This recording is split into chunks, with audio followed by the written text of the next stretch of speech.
অনির্বাণ বন্দ্যোপাধ্যায় এই দিক থেকে আইনজীবী। দেখুন, যেটা গোটাটা থেকে উঠে আসলো এখন অবধি আলোচনায়, শাস্ত্রের প্রসঙ্গ উঠে এলো। আমার পুজোতে আমাকে অন্য কেউ ডাকে না, আমি তাই ডাকবো না, এইসব মান অভিমানের গল্প এলো। যদিও সেটা নিয়ে কথা হচ্ছিল না, মূল জায়গাটায় ফিরি। একটা সময় এই শাস্ত্রের দোহাই দিয়ে সতীদাহ প্রথা চালু রাখার পক্ষে অনেক লোক ছিলেন। এই শাস্ত্রের দোহাই দিয়ে বিধবারা যাতে পুনর্বিবাহ না করতে পারেন এরকম চালু রাখার পক্ষে বহু লোক ছিলেন। এবং উল্টো দিকে খুব গুটি কয় এক দুজন ছিলেন, রাজা রামমোহন রায় বা বিদ্যাসাগর। এই শাস্ত্রের দোহাই দিয়ে কি করতে হবে কি করতে হবে না সেটা শাস্ত্র এবং শাস্ত্রজ্ঞরা নিয়ন্ত্রণ করে দেবেন, সেখানে আইন কোনো কথা বলতে পারবে না। এই প্রসঙ্গে এই বিতর্ক বাঙালি সমাজে নতুন নয়, এবং সেই বিতর্কের কি ফল হয়েছে সেটা কিন্তু আমরা জানি। শাস্ত্রের মাধ্যমে কোনো আধুনিক সমাজ নিয়ন্ত্রিত হবে এই ধারণাকে আমরা ত্যাগ করেই কিন্তু আজকের আধুনিক রাষ্ট্রের যে ধারণা, আধুনিক সমাজের যে ধারণা, আমরা সেটাকে গ্রহণ করেছি। বাঙালি সবার আগে করেছে গোটা ভারতে বলে আমি মনে করি। কারণ এইখানে একটা সময় যখন সতীদাহ প্রথা বন্ধ নিয়ে বা বিধবা বিবাহ পুনর্বিবাহ নিয়ে যখন প্রবল বিতর্ক চলছে, তখন কিন্তু রাজা রামমোহন রায় হন বা ঈশ্বরচন্দ্র বিদ্যাসাগর হন, তারা সরাসরি সেই সময় যারা প্রশাসন চালাতেন, হতে পারে তারা ব্রিটিশ ছিলেন, তাদের থেকে আইন তৈরির আবেদন তারা করেছিলেন। কারণ আইনের বলে, আইনের জোরে যাতে এই কুকীর্তি যারা করতেন, যারা করছিলেন, সেই সময় সমর্থন করেছিলেন, সক্রিয়ভাবে অংশগ্রহণ করেছিলেন, তাদের যাতে আটকানো যায়, তার জন্য কিন্তু বিদ্যাসাগর থেকে রাজা রামমোহন সবাই আইন চেয়েছিলেন। অতএব আইনের যে প্রসঙ্গ আজকে আধুনিক রাষ্ট্রে শাস্ত্রের যা লেখা আছে হুবহু সেটাই করা হবে, নাকি আইনের যে প্রয়োজনীয়তা মানুষের স্বার্থে, সমাজের স্বার্থে সেটা করা হবে, এই নিয়ে বিতর্ক নতুন নয়। এবং এর উত্তর আমরা পেয়ে গেছি।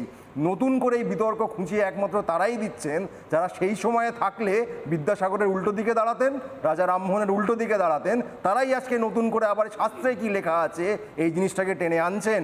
কারণ শাস্ত্রে তো থিম পুজো লেখা নেই। আমি শুনিনি যে দুর্গা পুজোকে কেন্দ্র করে থিম করতে হবে, বিভিন্ন থিম করতে হবে, মণ্ডপের পাশে রোল, চাউমিন, মাংসে নানা রকম খাবারের স্টল দিতে হবে। এটা কি লেখা আছে? নেই, কিন্তু আমরা করি। কারণ শাস্ত্রে অনেক কিছু লেখা থাকতে পারে, সেই সময় লেখা ছিল, সেখান থেকে অনেক কিছু আহরণ করারও থাকতে পারে। তার মানে এই নয় আমাদের জীবনের প্রতিটা পদ, প্রতিটা পদক্ষেপ শাস্ত্র নিয়ন্ত্রণ করে দেবে। আপনি উল্টো দিকে বলতে পারেন তাহলে কি আইন নিয়ন্ত্রণ করে দেবে?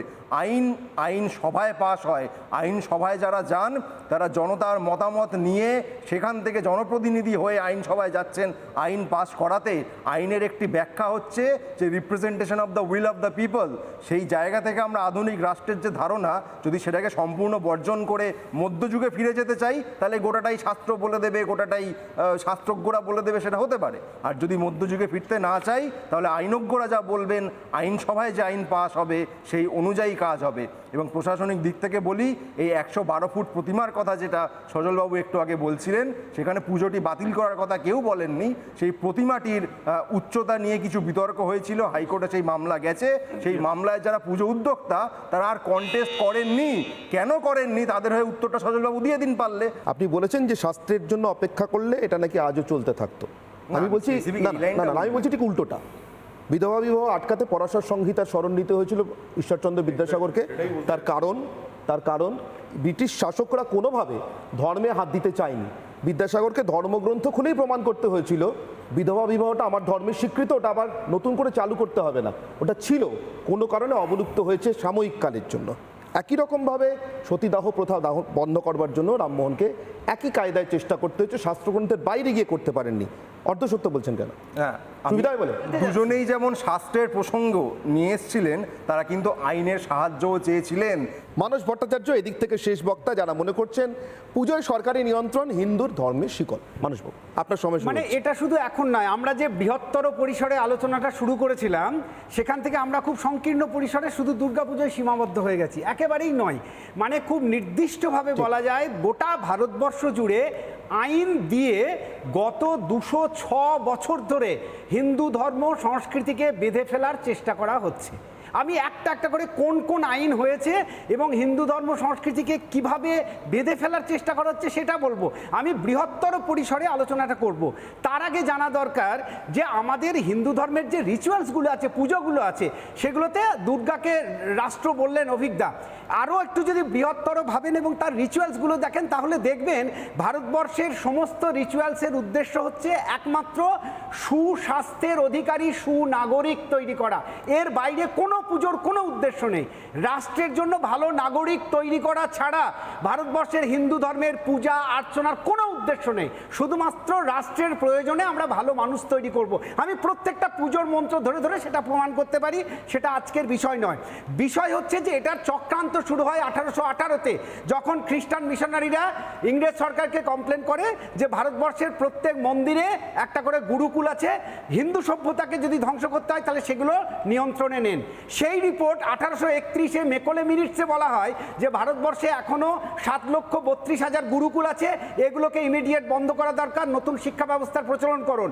সেই রিপোর্টের পরিপ্রেক্ষিতে 1863-তে একটা আইন হয়, সেটার নাম হচ্ছে Hindu temple regulation awards act 1863।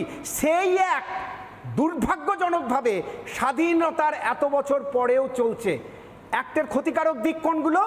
ওই অ্যাক্টের বলে এখন ভারতবর্ষের 4 লক্ষ হিন্দু টেম্পল সরকারের নিয়ন্ত্রণাধীন।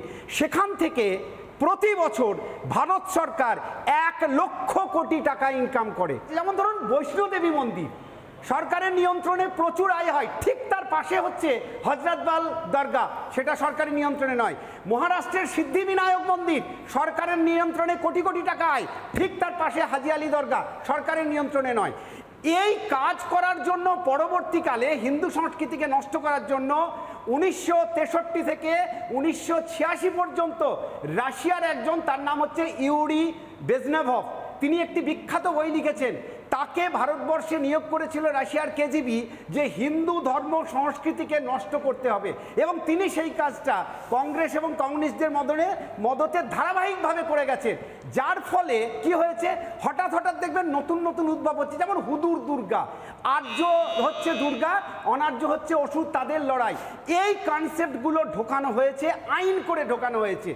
আমরা চাই শৃঙ্খলা থাকুক, কিন্তু শৃঙ্খল নয়, কারণ ভারতবর্ষের যে পুজো পদ্ধতি তার মধ্যে একটা বৈজ্ঞানিক ভাবনা আছে, একটা রাষ্ট্র ভাবনা কাজ করে। বিগত 10 বছর ধরে তো অ্যাবসলিউট মেজরিটি নিয়ে আপনাদের সরকার রয়েছে। এই আমাদের সরকার না, আচ্ছা আমি ঠিক কোনো আছে, সরকার সরকার দলের সরকার একেবারেই না, একেবারেই না। যারা সনাতন সভ্যতা বিরোধী, আমি কট্টরভাবে বলতে পারি যে আমি তাদের বিরোধী। ঠিক আছে, সজলদাদের দলের সরকার রয়েছে, তারা এইটা নিয়ে চুরি করেছে।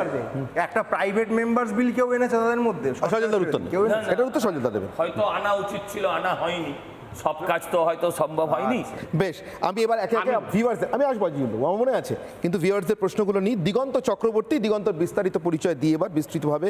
দিগন্ত তরুণ লেখক এবং কলামনিস্ট, বিভিন্ন পত্রপত্রিকাতে, দৈনিক সংবাদপত্র তিনি কলাম লেখেন, বাংলা, হিন্দি এবং ইংরেজি সংবাদপত্রে, এবং তার নিজের লেখা 4টি বইও রয়েছে।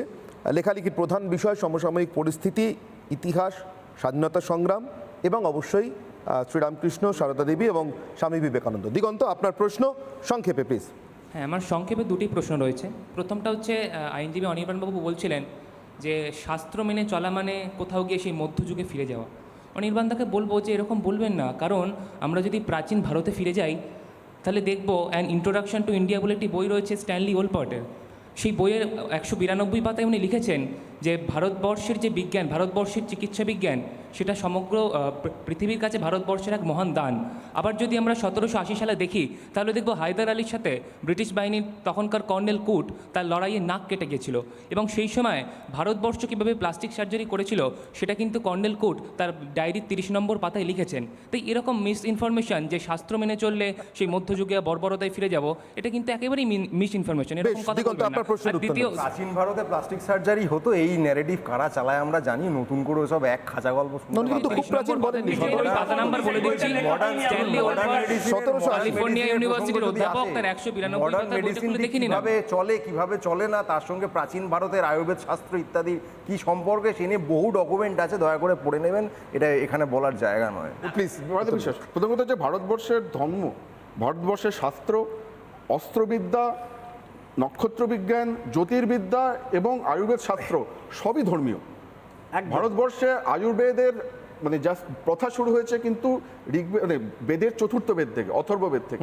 সেখান থেকে তন্ত্রমন্ত্রের উল্লেখ আছে, সেখান থেকে শুরু হয়েছে, সেখান থেকে কিন্তু ভেষজবিদ্যার শুরু। ধর্মবাদ দিয়ে ভারতবর্ষে আত্মাকে ছোঁয়া যাবে না, এটাই হচ্ছে বক্তব্য। এবং বিজ্ঞানী প্রফুল্লচন্দ্রের বিখ্যাত কেমিস্ট্রি বইয়ের নাম হচ্ছে দ্য হিন্দু কেমিস্ট্রি। রাজলক্ষ্মী বিশ্বাস, রাজলক্ষ্মী আমি শুরুতেই বলেছিলাম একটু অন্য ঘরানার ক্যান্টিন চালান, পাশাপাশি একটি অসরকারি সংস্থাও চালান। পুজো নিয়ে বিতর্কে রাজলক্ষ্মীর প্রশ্ন কি, আমারও জানার আগ্রহ। রাজলক্ষ্মী, আপনার প্রশ্ন প্লিজ। সবাইকে শুভেচ্ছা, দুর্গাপুজোর আগে থেকে দিচ্ছি। এবং আমার প্রশ্ন হচ্ছে সবার কাছে, প্রথম কথা হচ্ছে মানে একজন বলেছেন যে সরকারি পুজো নিয়ন্ত্রণ আইন সমস্যা সমস্ত কিছু, উনি কুইন্টাল কোটি সব কিছু আমাদের জানালেন। কিন্তু আমরা ছোটোবেলা থেকে দেখে এসেছি পুজোর যে ঘরানা বা পুজোর যে ছোটো থেকে আমরা স্বাস্থ্যসম্মতভাবেই দেখে এসেছি। কিন্তু কোনো সময় দেখিনি যে মুখ্যমন্ত্রী বা তার কোনো তার আইন অনুযায়ী সমস্ত কিছু পুজো হচ্ছে। আমার কাছে প্রশ্ন হচ্ছে যে মুখ্যমন্ত্রী কি করে ঠিক করতে পারেন যে কতটা কি থিম হবে, কতটা কি হবে, সেটা মানে আইন অনুসারী হতে হবে এবং সেটার জন্য বিশেষ কিছু পুজোকেই বেছে নিতে হবে, তার জন্য কিছু রাজনীতি দিতে হবে, তকমা দিতে হবে বা রাজনীতি কথায় মুখ্যমন্ত্রী কি ভয় পান? দেখুন, মুখ্যমন্ত্রী তিনি রাজনীতির জগতের লোক, তিনি ভোটের মাধ্যমে নির্বাচিত হয়ে মুখ্যমন্ত্রী হয়েছেন। এই ব্যক্তি কোনো ব্যক্তির কথা বলছি না। আর পুজো উদ্যোক্তা, পুজোর উদ্যোগের সঙ্গে অনেক রাজনৈতিক ব্যক্তিত্ব জড়িত থাকেন ঠিকই, কিন্তু দুনিয়াটা সম্পূর্ণ আলাদা। সেইখানে কোনো একটি পুজো,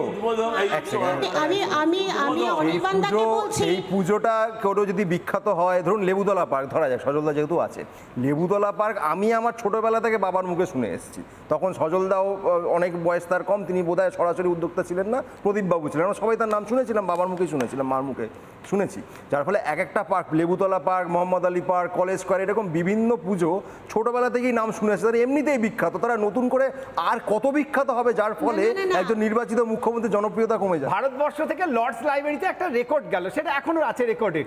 সেখানে বলা হলো যে এই মন্দিরগুলো ইমিডিয়েট ইংরেজদের হস্তক্ষেপ করা দরকার। কেন? কারণ হিসাবে বলা হলো যে এখানে পুজোকে কেন্দ্র করে ভক্ত সেজে এসে এরা ইংরেজদের বিরুদ্ধে আন্দোলনের প্রস্তুতি নিচ্ছে, বিপ্লবীরা। সেই বিপ্লবকে রোখার জন্য মন্দিরগুলোকে কন্ট্রোলে নেওয়া দরকার। আমার মনে হয় সেই যে শাসকের মন্দির কেন্দ্রিক যে ভয়, সেটা এখনো হয়তো আসছে। কেন? আমি যদি আরজি করের বিচার চাই, তাহলে হয়তো ব্যাপারটা গন্ডগোল লাগিয়ে যাবে। মানসদার ব্যাখ্যাটা আমি জানতাম না, ইতিহাসের এত নলেজ আমার নেই, কিন্তু মানসদার কথা শোনার পরেই আমার অরূপ বিশ্বাসের কথাটা মনে পড়লো। কারণ উনি বলেছেন, প্রেস কনফারেন্স করছিলেন, যে যদি এখানে এসে কেউ স্লোগান দেয়, কেউ যদি এখানে এসে জাস্টিস চায়, তাহলে আমরা কি করব। শেষ দর্শকের প্রশ্নটা নিয়ে নিই, প্রণব সাহা। প্রণববাবু,